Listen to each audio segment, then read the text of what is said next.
پوری دنیا میں عورت کو گھٹیا سمجھا جاتا تھا۔ اسلام واحد دین ہے جس نے آ کر عورت کو عزت دی، مقام بخشا۔ لیکن میرے اللہ نے شروع سے عورت کے لیے عزت سے اس کو وجود بخشا کہ اسے آدم کو سلا کے پیدا کیا اور پورے لباس میں پیدا کیا۔ غیرت کے نام پر تو قتل آج بھی ہو رہے ہیں۔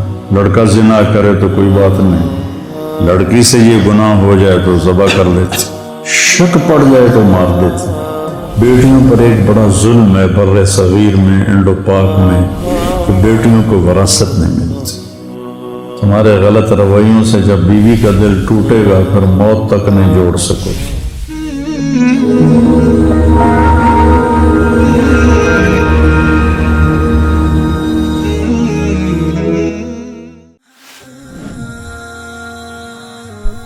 آئیں مل کر بھوک مٹائیں، بجھے ہوئے چولہے پھر سے جلائیں۔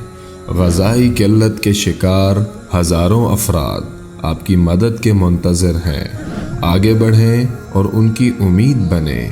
اپنے صدقات اور عطیات NTJ فاؤنڈیشن تک پہنچائیں۔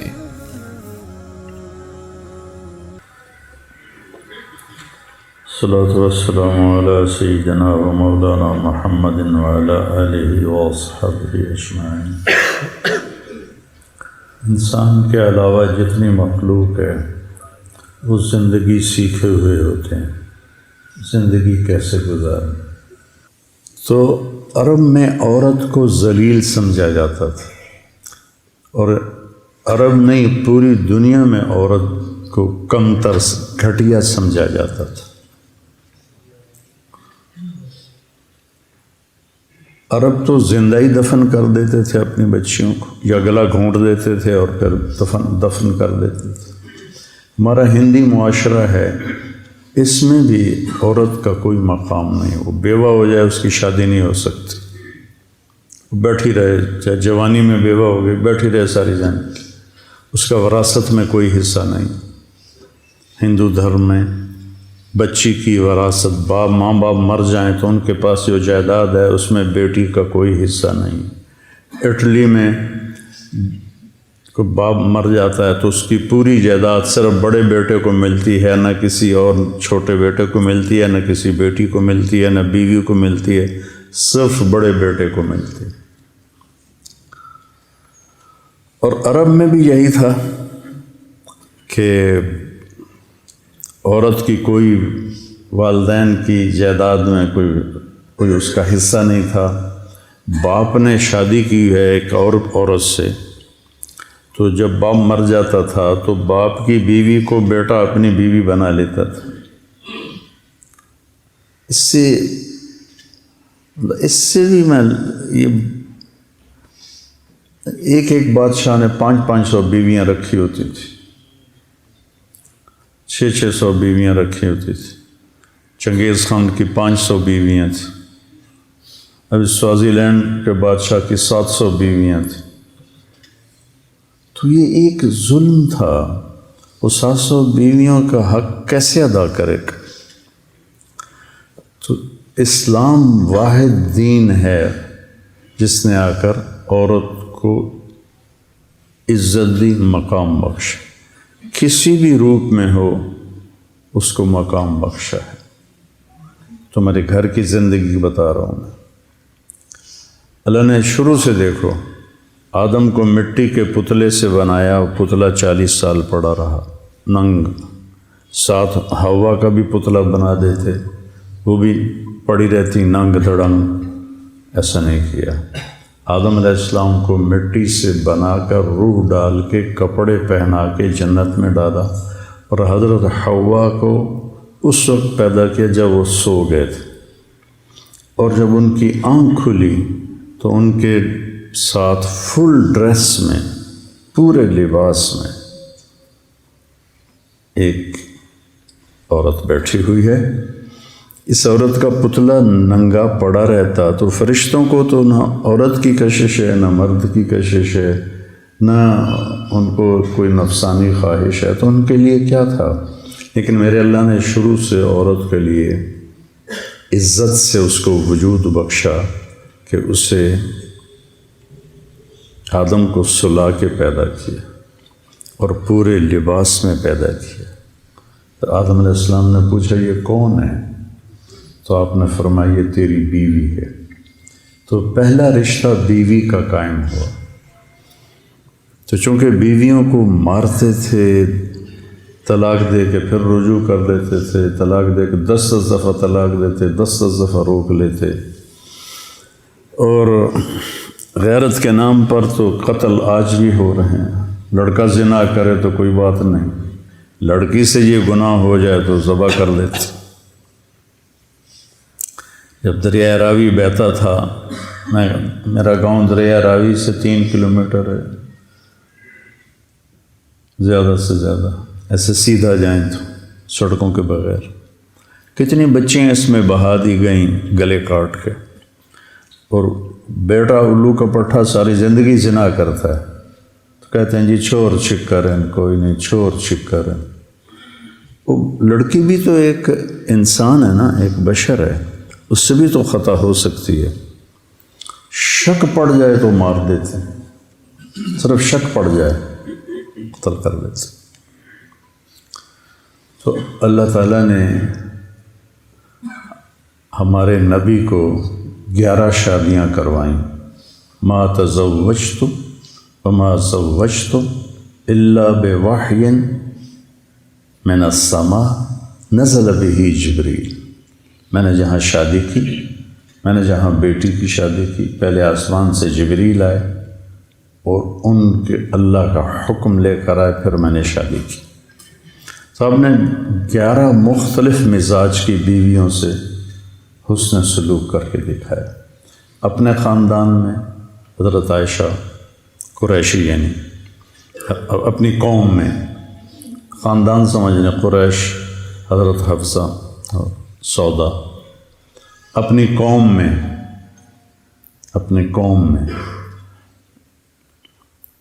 حضرت میمونہ ہلالیہ، اور اپنے رشتہ داروں میں حضرت زینب بنت جہش، عربوں سے باہر حضرت صفیہ،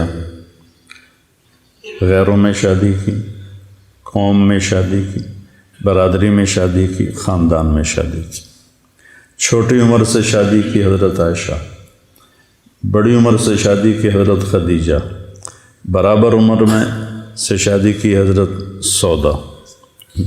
عمر کے لحاظ سے یہی 3 نسبتیں بنتی ہیں، چھوٹی ہو، برابر ہو، بڑی ہو۔ تو چھوٹی عمر کی حضرت عائشہ اور بڑی عمر کی حضرت خدیجہ اور برابر عمر کی حضرت سودا۔ پھر مالدار ہو حضرت خدیجہ، فقیر ہو جیسے حضرت صفیہ باندی بن کے آئیں، برابری میں ہو، مال میں برابری ہو حضرت سودا، مال میں زیادہ ہو حضرت خدیجہ۔ تو ہر قسم کے پھر مزاج میں تیزی ہو۔ بعض ازواج مطہرات کے مزاج میں بڑی تیزی تھی، اس کو بھی برداشت کی۔ تو عورت کو بیوی کی شکل میں عزت دے کے دیکھا۔ اب جوان، اب آپ نکلیں گے، شادیاں ہوں گی، ہمارا معاشرہ ہندی معاشرہ ہے، جس میں تمہارے ماں باپ، تمہاری بیوی اکٹھے رہیں گے، تو بہت سی شکایات تمہاری ماں کو ہو جائیں گی، بہت سی شکایات تمہارے باپ کو ہو جائیں گی، بہت سی شکایات تمہاری بہنوں کو ہو جائیں گی، اور تم بے وقوف بن کر اپنی بیوی کو ذلیل کرنا شروع کر دو گی۔ اس لیے فقہاء نے لکھا ہے کہ اگر میں مالدار ہوں اور میری بیگم مجھ سے کہتی ہے کہ مجھے الگ گھر چاہیے، میں نے الگ رہنا ہے، تو اس کا جائز مطالبہ اس کو الگ گھر لے کے، میں نے ماں پیو کو نہیں چھوڑنا، میں نے ماں پیو کو نہیں چھوڑنا۔ ماں پیو کے قریب گھر لو، ماں پیو کی عزت تیرے ذمہ ہے اور ان کی خدمت تیرے ذمہ ہے۔ تیری بیوی کرے تو بہت اعلیٰ درجے کی بات ہے، اس کی سکت نہیں ہے کرائے پر لے کر دے، اس کی سکت نہیں ہے تو اس کو گھر میں ایک الگ، ایک کمرہ، ایک ٹوائلٹ اور ایک کچن، یہ 3 چیزیں اس کو لے کے دینا، اس لڑکے کے ذمے. اگر اس کی بھی ہمت نہیں ہے تو پھر سارا سال روزے رکھو، تسبیح پڑھو، تبلیغ میں سال کی بجائے 3 سال لگاؤ، لیکن کسی کی بیٹی کو خراب نہ کرو. بیویوں کو اپنے ایک شخص آیا، صحابی ہے، یا رسول اللہ آپ کی ضیافت ہے. آپ نے کہا عائشہ میرے ساتھ جائے گی. کہنے لگے نہیں آپ اکیلے ہیں. آپ نے کہا میں نہیں آتا. آپ یہ جرات کر سکتے؟ اپنے دل استفت قلبک، اپنے دلوں سے پوچھو.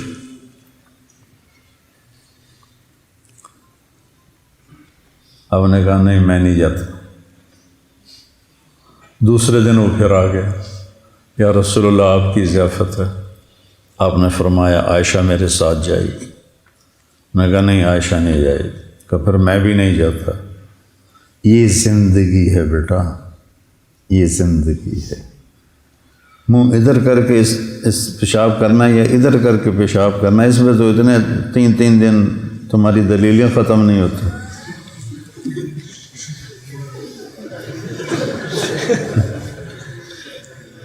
اور جہاں پہ تمہاری زندگی نے بننا ہے وہ تم نہ سنتے ہو، نہ پڑھتے ہو، نہ بولتے ہو. اللہ کی دیکھو بیٹا، آپ کو معاشرے میں مقام ملے گا آپ کے اخلاق سے، آپ کے رویوں سے، نہ کہ آپ کی خطابت سے اور آپ کے پیسے سے.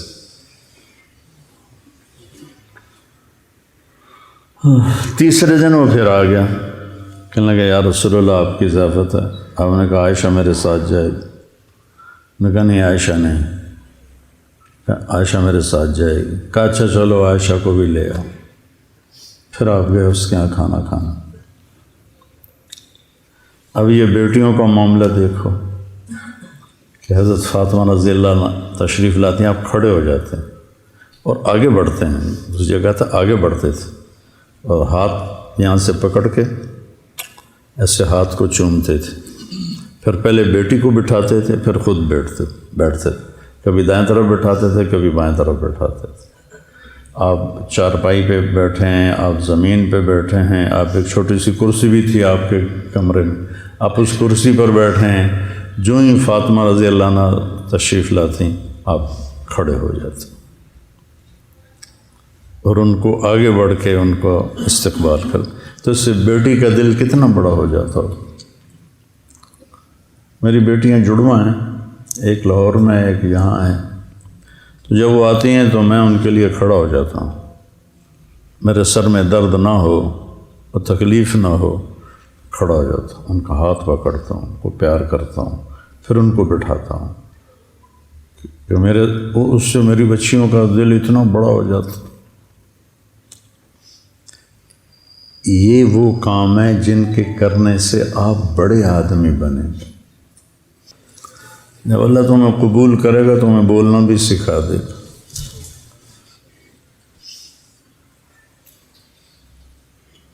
یہ وہ معاملات ہیں جس پر اللہ تمہیں عزت دے گا. اللہ تمہیں کل کو گھر والا بنائے. اپنی عورت کو عزت دو، اپنی بیوی کو بے عزت نہ کرو. عاشروہن بالمعروف. اللہ نے قرآن میں کہیں کہا ہے عاشرنہم بالمعروف. بولو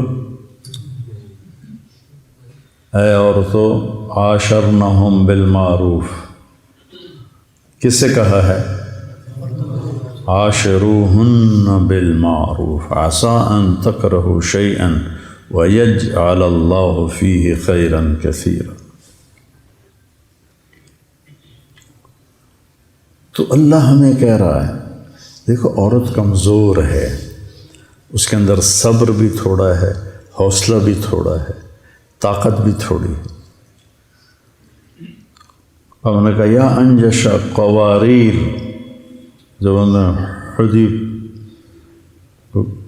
وہ گانا ہے اونٹوں کے لیے جس پر وہ مست ہو کے دوڑتے ہیں، تو جب تیز دوڑنے کا یا انجشت و قواریر،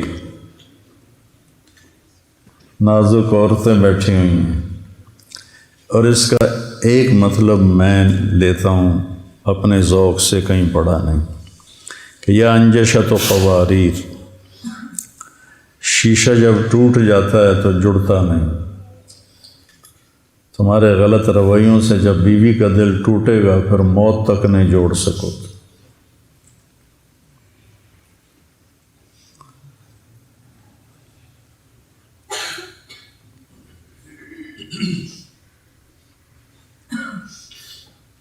صدع شیشہ کے توڑنے کو کہتے ہیں.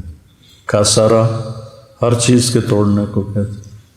استعمال شیشے پر بھی ہو جاتا ہے، لیکن صدع اس توڑنے کو کہتے ہیں جو جڑ نہ سکے. صدع فصدع بما تؤمر، ایسی ضرب لگا کہ پھر ساری زندگی کفر جمع نہ ہو سکے، اکٹھا نہ ہو سکے، جڑ نہ سکے. عبید رضی اللہ عنہ یہ آیت پڑھ رہے تھے کہ رحمت اللہ علیہ تابعی ہیں. ایک بدو گزر رہا تھا، جب اس نے یہ آیت سنی تو اونٹ سے نیچے گر گیا اور سجدے میں پڑ گیا. تو انہوں نے پوچھا کیا کر رہے ہو؟ کہا اس کلام کو سجدہ کر رہا ہوں. فاصدع بما تؤمر وأعرض عن المشرکین انا کفیناک المستہزئین. صدع شیشہ کے توڑنے کو کہتے ہیں، چونکہ شیشہ صدع اس توڑنے کو کہتے ہیں جس کے بعد وہ چیز جڑ نہ سکے. تو اللہ تعالیٰ ہمارے نبی کے درجے بلند فرمائے. آپ کی زندگی کا ہر پہلو آپ کے چچا نے آپ سے کہا تھا فصدع بامرک. فصدع بما تؤمر سے لیا ہوگا غالباً. فصدع بامرک لم تصبک صبابۃ ولقد صدقت وکنت قبل امینا. تو اللہ تمہیں گھر والا بنائے تو اپنی بیوی کو اللہ نے یہ مقام رکھا ہے. من آیاتہ ان خلق لکم من انفسکم ازواجا لتسکنوا الیہا وجعل بینکم مودۃ ورحمہ ان فی ذلک لآیات لقوم یتفکرون. کسی رشتے کو اللہ نے یہ نہیں کہا کہ یہ میری نشانی ہے. خاوند اور بیوی کے رشتے کو میری نشانی ہے. کسی رشتے میں محبت اور ہمدردی کو نہیں ڈالا، اس رشتے میں محبت اور ہمدردی کو ڈالا. ہمارے ایک تھے بھائی شریف صاحب کشتی والے، ان کی بیوی فوت ہو گئیں تو میرے بڑے دو مہربان تھے، بزرگ تھے میرے لیے. تو وہ تو کہنے کے مولانا ہم رائمنڈ سے جوڑ سے آ رہے تھے تو راستے میں ٹائر پنچر ہو گیا گاڑی کا، بس کا. تو سارے ساتھی پریشان، جلدی کرو جلدی کرو جلدی کرو جلدی ٹائر بدلو. کہ میں آرام نال بیٹھا سی، میں کہ میں کدے کول جانا، کدہ نال ہی جانا جا کے. بیوی نہیں تھی، دیواروں کے ساتھ ہی بیٹھنا ہے جا کے. مجھے جلدی کیا ہے، مجھے کوئی جلدی نہیں. تو یہ بہت اعلیٰ رشتہ ہے. پھر یہ بیٹی کا رشتہ آپ کے سامنے ہے. بیٹیوں پر ایک بڑا ظلم ہے بر صغیر میں، انڈو پاک میں، کہ بیٹیوں کو وراثت نہیں ملتی. معذرت کے ساتھ پٹھان بالکل نہیں دیتے. پنجابیوں میں اب پھر بھی کچھ رواج ہے کہ دیتے ہیں. ضلع خانے وال میں میرے باپ پہلے شخص تھے جنہوں نے 60 کی دہائی میں اپنی بیٹیوں کے نام زمین کروائی. تو میرے تایا لڑ پڑے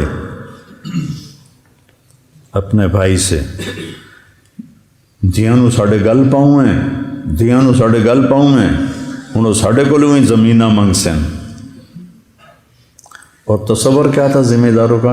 ساڈی بھوئیں زمین کو کہتے، ساڈی بھوئیں جیوائی دے بوئے تھے لگی جب. کیوں؟ ہماری زمین داماد کے پاس چلی جائے. کیوں؟ سندھ میں بالکل نہیں دیتے، بلوچستان میں بالکل نہیں دیتے، نہ سندھی نہ بلوچی نہ پٹھان نہ پنجابی. کوئی لاکھوں میں ایک دے دے تو کیا دیا. مطلب میرے خاندان کے واقعات ہیں. نوکرانی کے انگوٹھے لگوا کے آ کے پٹواری کو پیسے دے کے کہتے ہیں ساڑی بہن انگوٹھا لا دیتا ہے زمین 9.5 کر دیتے. اگے پٹواری بھی پیسے لے کے بیٹھا تو آندا جی بالکل ٹھیک ہے رل دیں. بڑا ظلم ہے. شہروں کا بھی یہی حال ہے. جہیز کے بعد کہتے ہیں تینوں دے چھڑی ہر شے بس. بھائی نہیں دیتے، قابض ہو جاتے. یہ جو رد عمل آتا ہے جب ظلم ہوتا ہے. تو اللہ تعالیٰ آپ کے والدین کی عمر دراز کرے.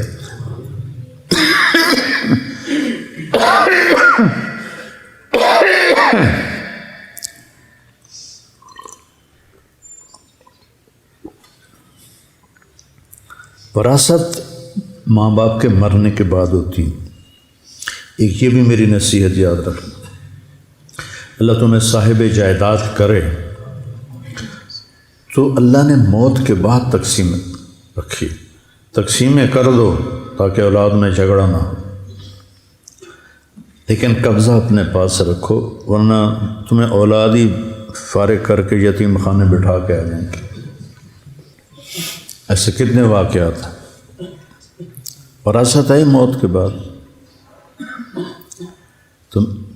تو ہمارے ہاں اور عربوں میں اس وقت بیٹی کے لیے کوئی حصہ نہیں تھا. تو قرآن کی آیت سن، جب آپ نے کہا تعلم المیراث فإنہ نصف العلم، تعلم الفرائض فإنہ نصف العلم. اور واحد حکم ہے جو اکٹھا آیا ہے ایک ہی جگہ پر، پھر دوبارہ کہیں نہیں آیا کہ اس کی ساری کلیات جزیات کو ایسے جمع کر کے بریکٹ میں بند کر دیا. اب آپ دیکھو کہ لڑکی کو تو حصہ ملتا نہیں، حصہ ملتا ہے لڑکے کو. تو ہونا چاہیے تھا للانثی مثل نصف حظ الذکر، چونکہ لڑکوں کو ملنا معروف ہے، ٹھیک ہے، اور لڑکی کو دیتا کوئی نہیں. اس لحاظ سے قرآن کہتا للانثی مثل حظ نصف الذکر. لیکن قرآن نے سوال اٹھایا جیسے لڑکوں کی جائیداد میں کوئی حصہ ہی کوئی نہیں. تو اس لفظ اس آیت سے ایک سوال پیدا ہوتا ہے کہ لڑکے کا جائیداد میں حصہ ہے. سبحان اللہ، لڑکے کا جائیداد میں حصہ ہے. اب قرآن کا اسلوب دیکھو کہ کیا خوبصورت انداز میں اللہ نے بیٹی کی عظمت کو اور اس کی حیثیت کو قائم کیا کہ کیا لڑکے کا قرآن میں وراثت میں حصہ ہے. تو اللہ کہتا ہے کہ اللہ کتنا ہے، کہ جتنا 2 لڑکیوں کا ہے اتنا ایک ہے. للذکر مثل حظ الانثیین. سبحان اللہ، کیا کمال. ہاں بھائی لڑکوں کو بھی دے دو، لڑکیوں کا تو ہے ہی، سمجھ رہے ہو، بیٹی کا تو حصہ ہے ہی. جتنا 2 بیٹیوں کا حصہ ہے اتنا ایک بیٹے کو دے دو. اور ادھر انگوٹھے لگوا کے اپنے نام کرا دیتے. کتنے بھائیوں نے بہنوں کو قتل کر دیا جائیداد کے پیچھے.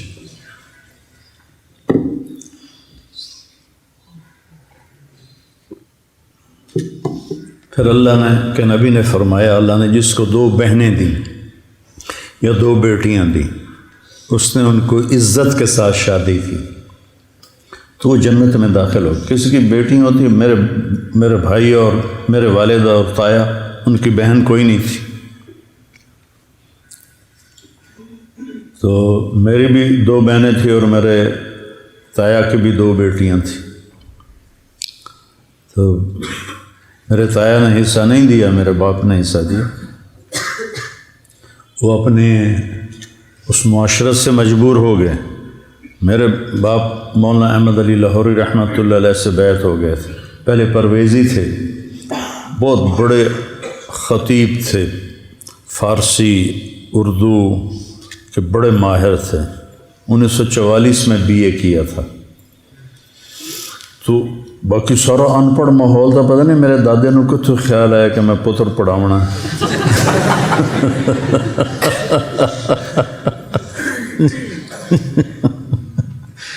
تو پھر حضرت لاہوری سے طائب ہوئے لاہوری کے ہاتھوں اور ان سے بیعت ہوئے مولانا عبید اللہ انور صاحب رحمۃ اللہ علیہ سے. تو ان کو کچھ دینی شعور پیدا ہو. تو آپ نے فرمایا جس کو پہلے بیٹی قسم 3 بیٹیاں دیں تو وہ جنت میں انا و ہوا کہاتین کہ وہ اور میں جنت میں ایسے ہوں گے. ایک نے پوچھا 2 ہوں تو آپ نے کہا کہاتین اس طرح ہوں. کہ 1 بیٹی کی شادی کرے کہاتین ایسے ہی ہونا. 10 بیٹوں کی شادی کرو جنت کا بھی وعدہ نہیں. 10 بیٹوں کی شادی کرو جنت کا بھی وعدہ نہیں ہے. 1 بیٹی کو عزت سے ڈولی میں بٹھا دو تو جنت کا وعدہ ہے. پھر جس کے ہاں بیٹی پیدا ہوتی ہے سب سے پہلے وہ خود بچی وہ لڑکی جس کے ہاں بیٹی پیدا ہوتی وہ ڈپریشن کا شکار ہوتی ہے کہ اب مجھے کیا کہیں گے سسرال والے کہ بچی پیدا ہوگی. جو عام ماحول ہے ہر گھر میں اللہ کا فضل ہے ایسا نہیں ہے. لیکن جو 90-95% ہے میں نے اسی کی بات کرنی. پھر دوسرا اس کو خوف ہوتا ہے میری ساس کیا کہے گی ہم دینا دھی جم چھڑ دی. ایک بچی میرے پاس آئی اپنی بیٹی کو لے کر کے جی میرے خاوند نے مجھے طلاق دے دی ہے کہ میری بیٹی پیدا ہوئی.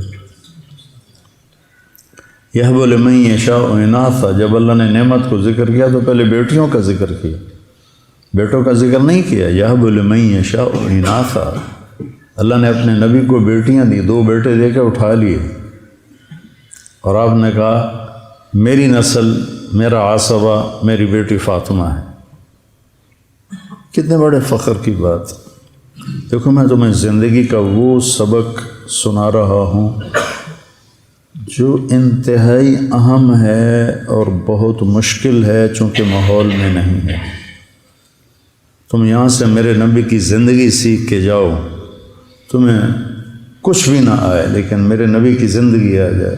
سکھ ریت روش منصورینو ان ٹھپرک کنز قدورینو ہادی نہ سمجھ ہدایہ کافی نہ سمجھ کفایہ کر پرز شرع وقایا یہ دل قرآن کتاب ہے.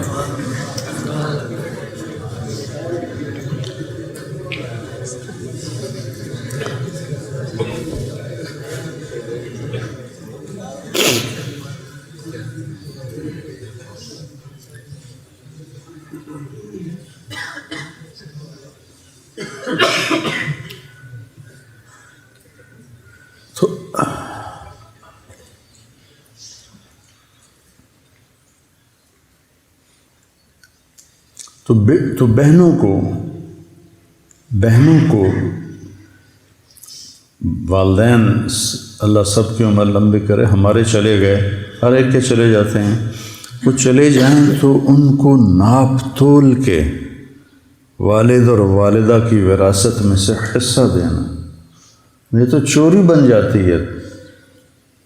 اب چور ہے وہ بندہ جس نے بہنوں کا حصہ چرایا ہوا ہے. مولانا جمشید صاحب رحمۃ اللہ علیہ کے پاس شہد کی ایک بوتل لے کر گیا.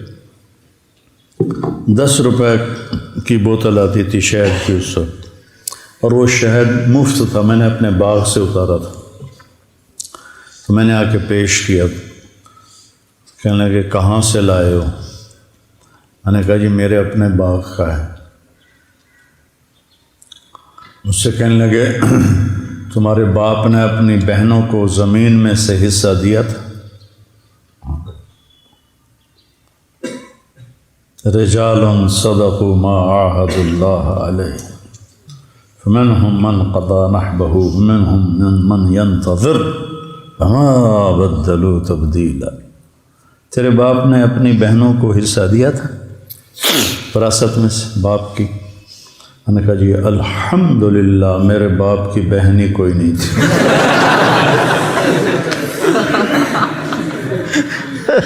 دو بھائی تھے صرف. بہن ہوتی تو شاید نہ ہی دیتے. کتنے دے ہونا ہے اس لیے پتہ ہی کوئی نہیں کسی نے. کہنے گے اچھا داڑھی ایسے پکڑا, اچھا تو تیرے دادا نے اپنی بہنوں کو حصہ دیا تھا؟ میں نے کہا جی میں اس وقت پیدا ہی نہیں ہوا تھا.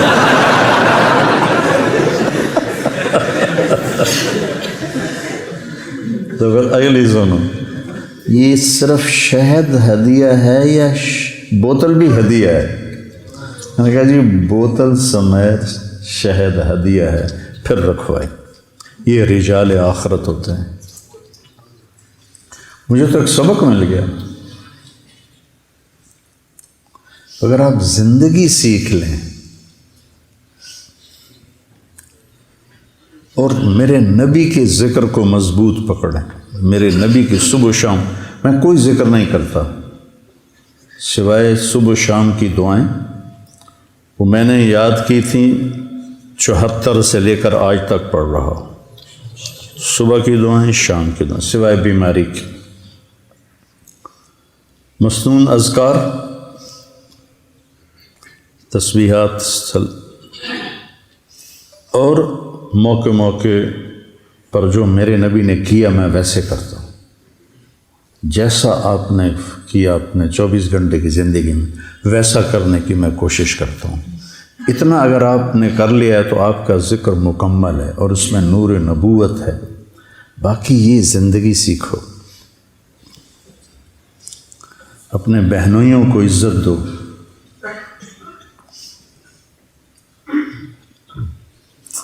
تمہاری بہن سے تمہارے ماں باپ کی نسل کا اس میں حصہ ہے.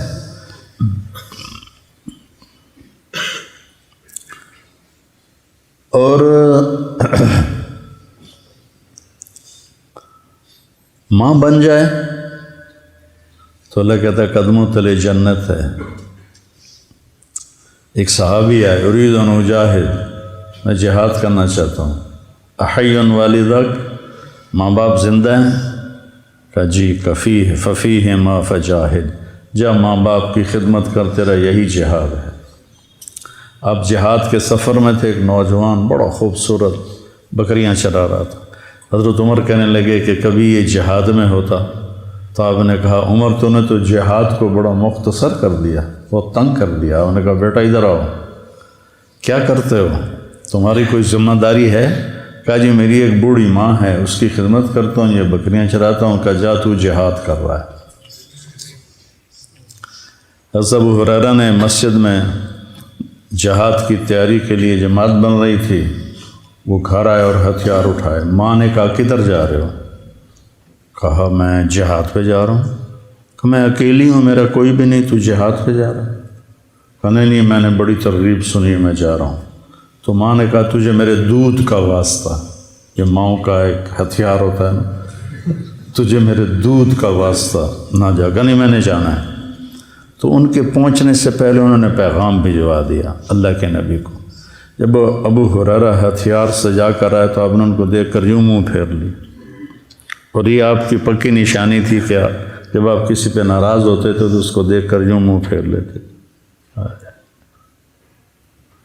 ہماری ناراضگی ہوتی ہے اگلے دے ایک واری تک کھل لا دیو.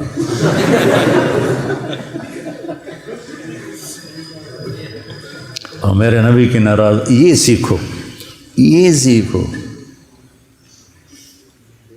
یہ سیکھو. دیکھا تو آپ نے یوں منہ پھیر لیا, تو ان کو پتہ چل گیا آپ ناراض ہیں. سامنے یا رسول اللہ آپ ناراض ہیں. اس وقت آپ غصے میں بولے تیری ماں نے تجھے دودھ کا واسطہ دیا, تو پھر اسے چھوڑ کے آ گئے. واپس چلا جا, مجھے تیرے جہاد کی کوئی ضرورت نہیں. حضرت علقمہ کی بیوی نے پیغام بھجوایا کہ علقمہ سکرات میں ہیں, کلمہ نہیں پڑھا جا رہا. ہمارے نبی تیزی سے گئے, دیکھا تو آگے وہ صحابی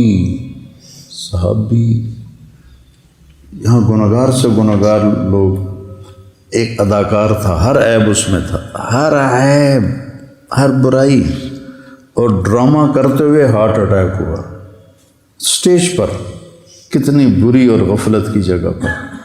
اور وہ گرا تو نے کہا لا الہ الا اللہ محمد رسول اللہ. اور اس کو اٹھا کے پیچھے لے گئے اور وہ کلمے کو اعلان کر رہا تھا اور پڑھتے پڑھتے انتقال ہو گیا۔ من کان آخر کلامہ لا الہ الا اللہ، بولو۔ یہ صحابیوں کے کلمہ نہیں پڑھا جا رہا، تو آپ تشریف لائے، آپ نے کہا قل لا الہ الا اللہ کا لا اقدر نہیں پڑھا جاتا۔ پھر آپ نے پوچھا کون زندہ ہے اس کے ماں باپ نے؟ کہا یہ والدہ زندہ ہے۔ ناراض ہے؟ کہاں؟ تو آپ نے پیغام بھیجا ام علقمہ میں آ جاؤں کہ تم آتی ہو؟ کہا جی میں آ جاتی ہوں۔ وہ آئیں تو آپ نے کہا علقمہ سے ناراض ہو؟ اب یہ دھیان سے سننا۔ کہا جی ناراض ہوں۔ کیوں ناراض ہو؟ کہا یا رسول اللہ اس کے دین کا گلہ کوئی نہیں ہے، بہت نیک ہے، راتوں کو اٹھ کر نمازیں پڑھتا ہے، دن میں روزے رکھتا ہے، قرآن کی تلاوت کرتا ہے، میری ناراضگی ہے کہ مجھ سے بدتمیزی سے بات کرتا ہے، بدتمیزی سے بات کرتا ہے۔ صرف بدتمیزی سے بات کرنے پر کلمہ صحابی کا رک گیا، باقی ماؤں کو دھکے دے کر کہاں سے نجات پائیں گے؟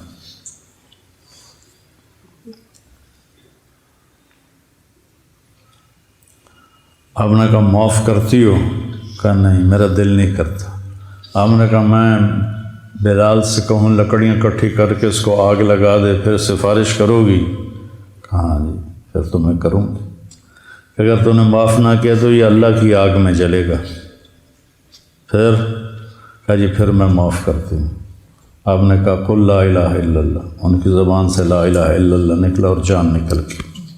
پھر آپ نے ان کا جنازہ پڑھایا، ان کے دفن میں شریک ہو کر آپ نے اعلان کیا کہ جس نے ماں باپ کو ستایا، من عق والدیہ فعلیہ لعنۃ اللہ والملائکۃ والناس اجمعین لا تقبل صلاتہ ولا صیامہ ولا صدقتہ۔ پھر آپ نے قبر پہ کھڑے ہو کر کہا جس نے ماں باپ کی پر زیادتی کی سخت تو ان پر اللہ کی لعنت، فرشتوں کی لعنت، انسانوں زمین آسمان کی لعنت، اور نہ اس کی نماز قبول ہے، نہ روزہ قبول ہے، نہ صدقہ قبول ہے، اور کہیں حج بھی آتا۔ تو اللہ نے ماں کو کیا مقام بخشا۔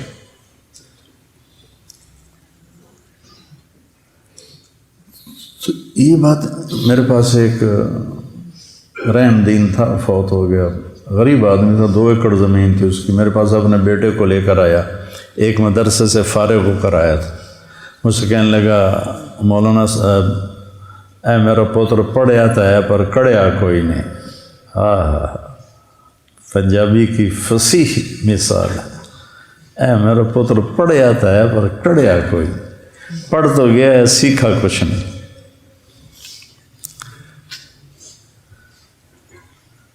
یہ جو بھینس کا بچہ ہوتا ہے نا، اس کو ہماری زبان میں کہتے ہیں گڑاپ۔ کیا کہتے ہیں؟ گڑاپ۔ گڑاپ اسے کہتے ہیں جو ابھی بیاہی نہ ہو اور اس نے بچہ نہ لیا ہو۔ تو ایک وہ جنگل کا بچہ دیہاتی اسکول میں داخل ہوا، تو اس الف انار بے بکری پہ پنکھا یہ ہوتا تھا، تو بے بھینس تھا، بے بھینس۔ تو استاد نے اس کو یاد کرا، ہمیں بے بھینس، بے بھینس، بے بھینس۔ اس نے اس کو کوئی 8-10 دفعہ دہروایا، بے بھینس کا جا یاد کر کے لیا۔ وہ جا کے بیٹھ کے اس کو دہرا میں واپس، ہاں بھائی بے آندہ جی گڑا آپ۔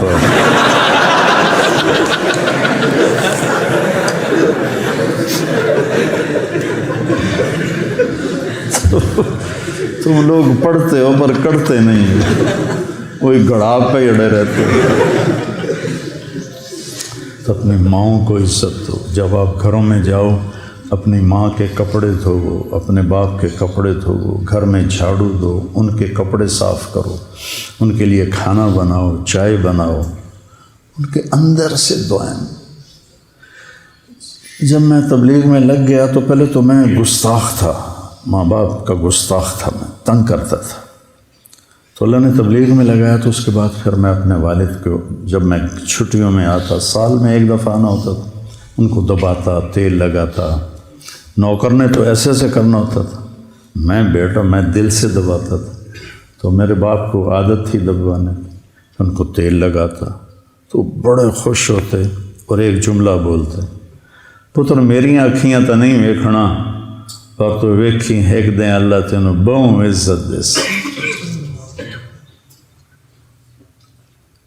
پتر میری آنکھیاں تو نہیں ویکھنا ایک دن ویکھی اللہ تینوں بہوں عزت دے سی۔ 88 میں ان کا انتقال ہوا۔ تو میرے نبی نے عورت کے مقام کو اس لیے اجاگر کیا، اللہ نے اجاگر کیا کہ قدر کوئی نہیں تھی۔ لا تقل لهما اف ولا تنهرهما وقل لهما قولا كريما واخفض لهما جناح الذل من الرحمة وقل رب ارحمهما كما ربياني صغيرا ربكم اعلم بما في نفوسكم ان تكونوا صالحين فانه كان للاوابين غفورا۔ وہ اپنا حق ایک ہے، وقضى ربك الا تعبدوا الا اياه، تیرے رب کا فیصلہ ہے کہ شرک نہیں کرنا، صرف اللہ کی عبادت۔ وبالوالدین احسانا اما يبلغن عندك الكبر احدهما او كلاهما فلا تقل لهما اف ولا تنهرهما وقل لهما قولا كريما واخفض لهما جناح الذل من الرحمة وقل رب ارحمهما كما ربياني صغيرا ربكم اعلم بما في نفوسكم ان تكونوا صالحين فانه كان للاوابين غفورا۔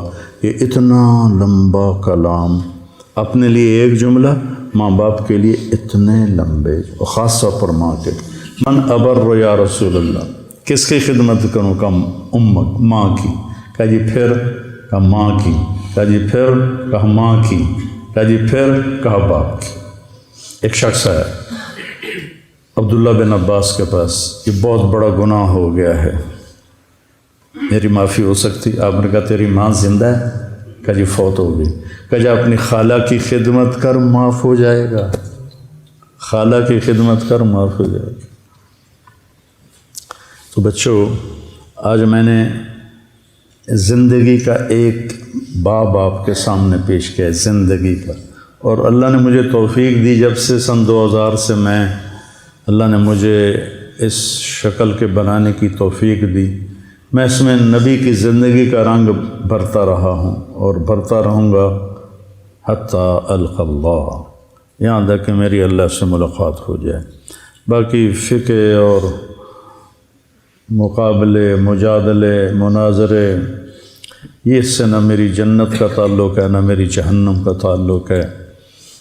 جس راستے پہ چل رہے ہیں اہل حق ہے، آرام سے چلو، دوسرے جو چل رہے ہیں وہ بھی صحیح ہیں، ان کو چلنے دو، خود بھی چلو۔ ہمارا مثال یہ بن گئی، نہ کھیڈنا نہ کھیڈن دیونا، تو خود بھی کھیلو اوروں کو بھی کھیلنے دو۔ آئے مل کر بھوک مٹائیں، بجھے ہوئے چولہے پھر سے جلائیں، غذائی قلت کے شکار ہزاروں افراد آپ کی مدد کے منتظر ہیں۔ آگے بڑھیں اور ان کی امید بنیں، اپنے صدقات اور عطیات NTJ فاؤنڈیشن تک پہنچائیں۔